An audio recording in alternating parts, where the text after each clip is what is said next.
अदालत को इंसाफ का मंदिर कहा जाता है, लेकिन दिल्ली की रोहिणी कोर्ट खुद नाइंसाफी, अपराध या कहें आतंकी वारदात की शिकार है। आज गुरुवार सुबह यहां करीब 10:30 बजे कोर्ट नंबर 102 में लो इंटेंसिटी ब्लास्ट हुआ और ब्लास्ट के बाद यहां पर फॉरेंसिक की टीम आई और जिस तरीके से एक वाइट पाउडर वहां पर मिला तो माना जा रहा था कि ये आईईडी ब्लास्ट है। हालांकि इसकी पुष्टि जांच के बाद ही हो सकेगी, लेकिन इस ब्लास्ट से हड़कंप मचा है। ब्लास्ट लो इंटेंसिटी था। दिल्ली पुलिस के कांस्टेबल जिसमें मामूली तौर पर घायल हुए, उस समय कोर्ट में सुनवाई चल रही थी।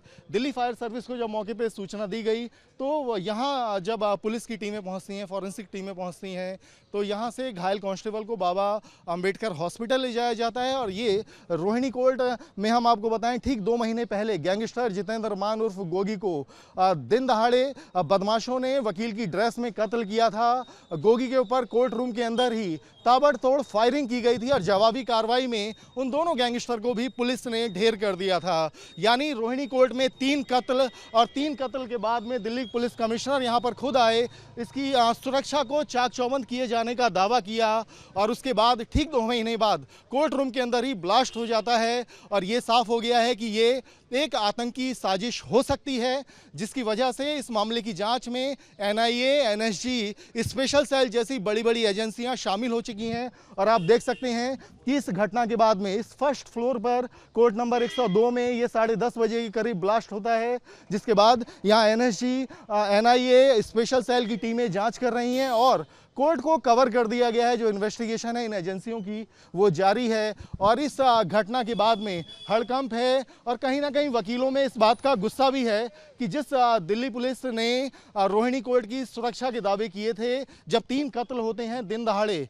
उसके बाद कड़ी सुरक्षा के दावे किए जाते हैं और जिसका नतीजा ये होता है कि यहाँ पर ब्लास्ट हो जाता है कोर्ट रूम के अंदर। बार के कोषाध्यक्ष भी हमारे साथ हैं और सीनियर मेंबर्स भी साथ में, उनसे बात करेंगे। क्या नाम है सर आपका? विनय फोगाट। विनय जी, 2 महीने पहले ही 3 कत्ल होते हैं कोर्ट रूम में, आज ब्लास्ट हो जाता है, कैसे ये सब देखते हैं? इसमें जो वकीलों की बतौर बार के नुमाइंदे हैं आपकी क्या रिएक्शन है? ये पूरा पुलिस का ही कारण हुआ है, सिक्योरिटी लैप्स हुआ है, उसके कारण हुआ है।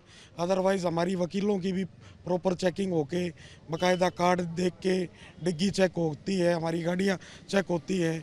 तो पता नहीं एक ऐसे कैसे हो गया कि एक भरा हुआ बैग कैसे कोर्ट के अंदर घुसा। इस पर तो पूरा पुलिस प्रशासन का कमजोरी एक तरह से देखी जाए तो।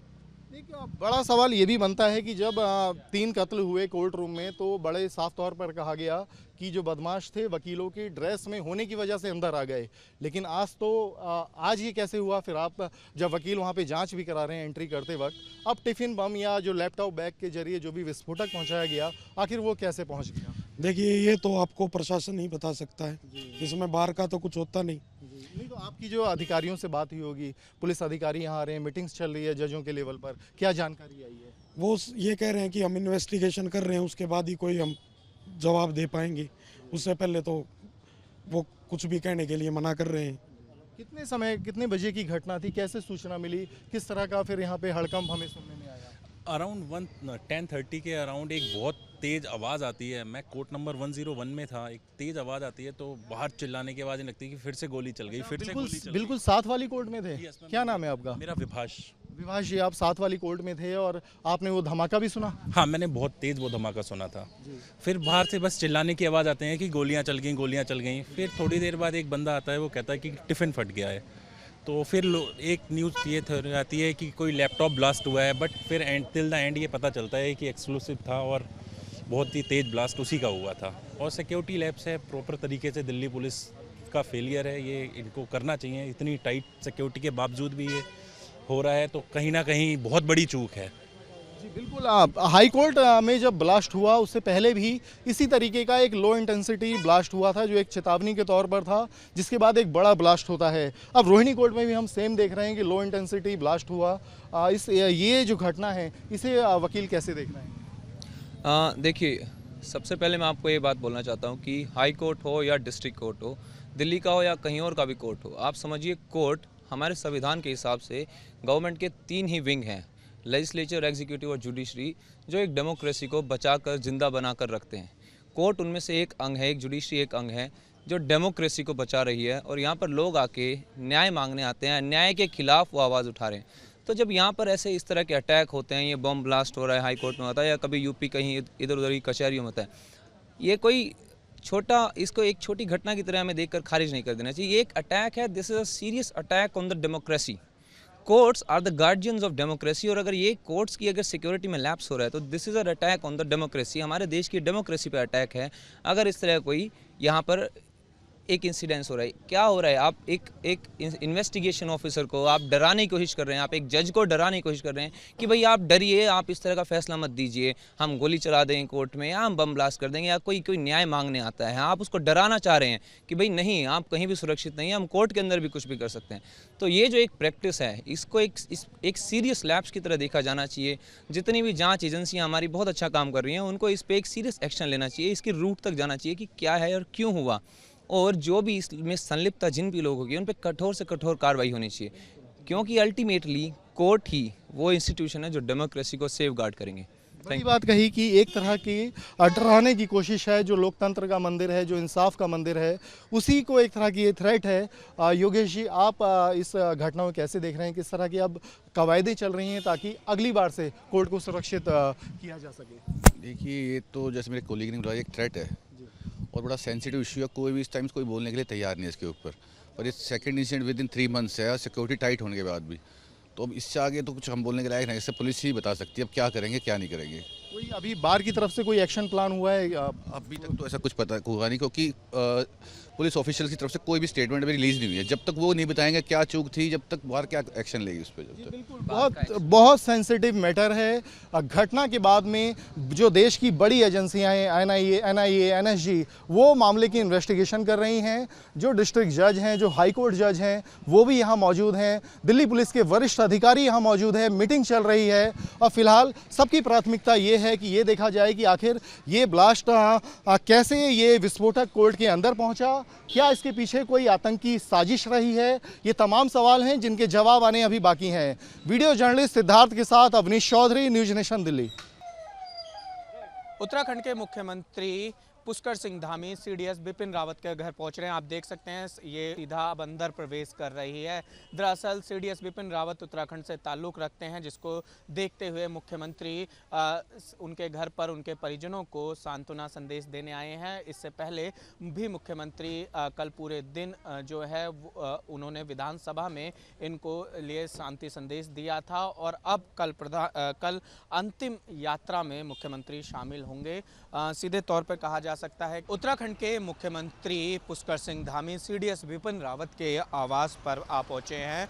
दरअसल उत्तराखंड से ताल्लुक़ रखने वाले सीडीएस को लेकर उत्तराखंड में काफ़ी दुख की लहर है, और मुख्यमंत्री धामी ने आज विधानसभा में जहां शोक संदेश दिया और विधानसभा में श्रद्धांजलि देने के बाद से सीधा दिल्ली आकर उनके आवास पर पहुंचे हैं। मुख्यमंत्री कल उनको अंतिम विदाई भी देंगे, और अंतिम विदाई देने से पहले आज वो उनके परिजनों से मुलाकात कर रहे हैं और उनको सांत्वना देने के लिए पहुँचे हैं। दरअसल अगर बात की जाए सीडीएस बिपिन रावत की, तो बिपिन रावत साहब का बचपन जो है उत्तराखंड में बीतता है, और देहरादून में उनकी पढ़ाई लिखाई हुई है, जिसके बाद से उनका परिवार बाहर आ गया था। लेकिन आज भी उनकी उत्तराखंड के साथ काफ़ी गहरी जो है रुचि रही है, और सीडीएस बिपिन रावत हमेशा अपनी बातों में उत्तराखंड के पलायन जैसे मुद्दों को भी लेकर आते रहे हैं। ऐसे में पुष्कर सिंह धामी अब उनके घर पर पहुंचे और उनके परिजनों को सांत्वना दे रहे हैं।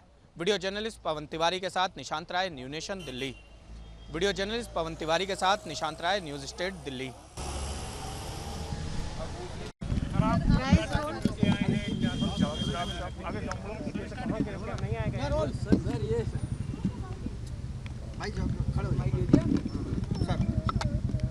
जनरल रावत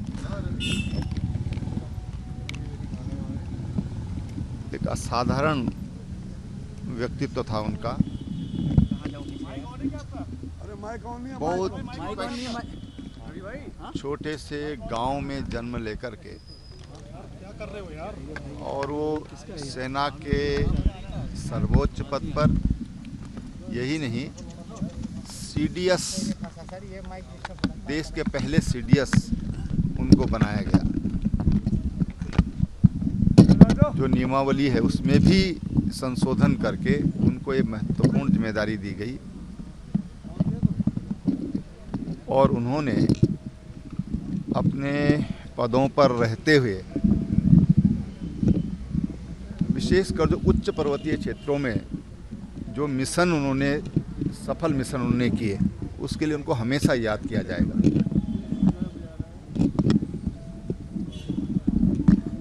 आज हम उनके परिवार में उनकी बेटियों को मिलकर आए, उनके छोटे भाई हैं उनको मिलकर आए। बेटियां बड़ी बहादुर हैं, मैं कह सकता हूं, बहुत बहादुर बेटियां हैं। जिस तरह से जिसको पहाड़ टूटना कहते हैं कष्ट का, माता और पिता दोनों का एक दुर्घटना में इस तरह से अकस्मात चला जाना, हम तो परमात्मा से यही प्रार्थना करते हैं कि इन बच्चों को, उनके परिजनों को इस कष्ट को सहने की ताकत प्रदान करें। वो तो एक सैनिक थे, सैनिक को तो मोक्ष प्राप्त होता ही है। सैनिक को उसके लिए संन्यास की आवश्यकता नहीं होती है। उनका जीवन ही उनको, उनका कर्तृत्व ही उनको मोक्ष तक पहुंचाता है। हमारी उनके लिए श्रद्धांजलि है। हम उनके परिवार के साथ खड़े हैं। सर, बिपिन रावत जी के अंतिम संस्कार के बारे में क्या जानकारी है? कब अंतिम संस्कार होगा? पार्थिव शरीर कब तक दिल्ली पहुंचने की? देखिए, जो अभी तक जानकारी है कि अभी 8 बजे उनका पार्थिव शरीर एयरपोर्ट पहुंचेगा और माननीय प्रधानमंत्री जी, रक्षा मंत्री जी रात्रि में ही वहां पर